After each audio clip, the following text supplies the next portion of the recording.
الرحمن الرحيم، والصلاة والسلام على رسولنا الكريم. اللهم ارحم والدي وإخوتي وكل موتى المسلمين، وانصر إخواننا في غزة في فلسطين يا أرحم الراحمين. آمين آمين يا رب العالمين. السلام عليكم مشاهداتي الكريمات، مرحبا بكم مع طبخة أو وصفة جديدة، وصفة صيفية صحية رائعة، بنة وديكور فعلا، وغير مكلفة، اقتصادية، وأيضا بعدة تقديمات مختلفة.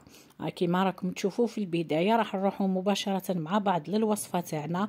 الوصفة عندي عدة أو أنواع من الخضر أو ما تبقى في الثلاجة تاعك سيدتي. كما تشوفي قرع أو جريوات، بطاطا مرابية، فلفل حلو والكرنب قطعتهم والاخرين رابيتهم. يعني انا هذا ما عندي، كما نقولوا حبه حبه عندك تقدري ديري الوصفه هذه تاع الخضر، وايضا صحيه. يعني راح نطيبوها على فابور. اذا كان عندك خضر اخرى ولا تحبي الحار ولا تقدري تغيري في الخضر اللي عندك، كي يبقاو لك في نهايه الاسبوع خضر في الثلاجه شوي شوي، ديري منهم هذه الوصفه. هنا صحيه لاني راح نطيبها على فابور، يعني حطيتها تفور فقط هذيك الخضر نتاعنا باش هكذا بدون زيوت، خصوصا للناس اللي يعني تحب الخضر ولا لازمها الخضر واللي عندها تريغليسيريد والكوليسترول، يعني تنقص من الدهون ومن الزيوت. نخليو الخضره تاعنا كما قلت لكم قاعده طيبه على فابور. نروحو نبريباريو لافارس او الخليط نتاع الكغاتان تاعنا. 3 بيضات حسب الكميه، ملعقه تاع فارينه، فلفل اسود، ملح طبعا هادو اللي ما نستغناوش عليهم، شويه كريمه يعني اذا كان ما تحبوش الدهون ما تحطوش الدسمه، او كما قلت لكم اللي ما يحبش الدهون ولا مش يعني ما يقدرش صحيا ياكل الدهون، تقدروا تعوضوا الكريمه بالحليب فقط باش هكذا تجيكم الوصفه صحيه حقا. بعد ما خلطنا هذيك المكونات نتاعنا راح نجيبوا الخضر ونخلطوهم. يعني كما قلت لكم سهله جدا، سهله التحضير وصيفيه، لان كاين الخضر راح تجيكم رائعه. هنا زدت يعني كثرت شويه معدنوس والبصل الاخضر، يعني الريش تاع البصل لانه صحي، انا ما نطيشوش، ندير به عده وصفات. تحبوا ايضا تحطوا الحار اذا حابين الحار، هذه الحار حسب الذوق. نجيبوا الان المول نتاعنا ندهنوه بشويه زيت ونحطوا هذاك الخليط نتاعنا.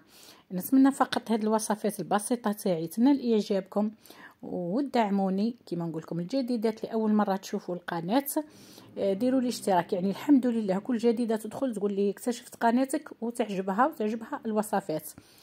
هنا حطينا هذاك الكغاتان تاعنا في الفرن، درتوه قسمته، هنا ما كفانيش حطيته في مول اخر باه نعطي لكم طريقتين كما تحبوا. بعد ما درتو تحبوا تاكلوه بالطريقه هذه الصحيه بدون صلصات بدون طماطم. اذا كان حابين تموتيفيو فيه شويه وديكوروه ولا تزيدوا له شويه بنه، زدت له صلصه طماطم، زدت ديكوريتو بالحار. هنا درت جهه حار وجهه ما حطيتلهاش حسب الذوق، اللي ما ياكلش الحار ياكل الجهه الاخرى. نزيد شويه فخوماج ايضا، يعني بالنسبه للدهون تقدروا تنقصوا منه، واللي يحبوا الدهون يعني وما عندوش مشكل يحطوا لي فخوماج اللي عندكم الملاح. هنا درتو بدون صلصه طماطم، يعني غيرت، خصوصا اللي ما يحبوش الحموضه ولا اذواق. كيما نقول لكم انا دائما الاذواق تحترم. نزيد نعاود كي نحط الطماطم في فخوماج نعاود ندخلو الفرن كيما البيتزا. جاء رائع كيما تشوفوا فيه، جات وصفه رائعه يعني صحيه ولذيذه ما شاء الله. شوفوا هنا كي قطعته خضر بسيطه فيه فقط يعني الفخوماج، هنا اللي يكون فيه شويه تاع دهون، يعني راح يكون ناقص دهون، صحي ولذيذ. جات وصفه ما شاء الله، نتمنى فقط تعجبكم. ما تنسونيش من تعليقاتكم ليجام وبارطاج، هكذا راح تعم الفائده. هذه الطريقه الاولى اللي درت بها الكغاطان تاعنا. هنا شوفوا يعني حتى كي حطيت الطرف الاخر يعني كلاتو بنتي بسهوله، يعني كلاتو بلذه كما نقولوا حنا في دقيقه. الان راح نروحوا للطريقه الثانيه، طريقه التقديم. هنا ما درتلوش الطماطم، لكن طريقه التقديم كما تحبوا نتوما، تقطعوه كاريات ديروا زونج، تحبوا تبهيو لوليداتكم بهذه الطريقه.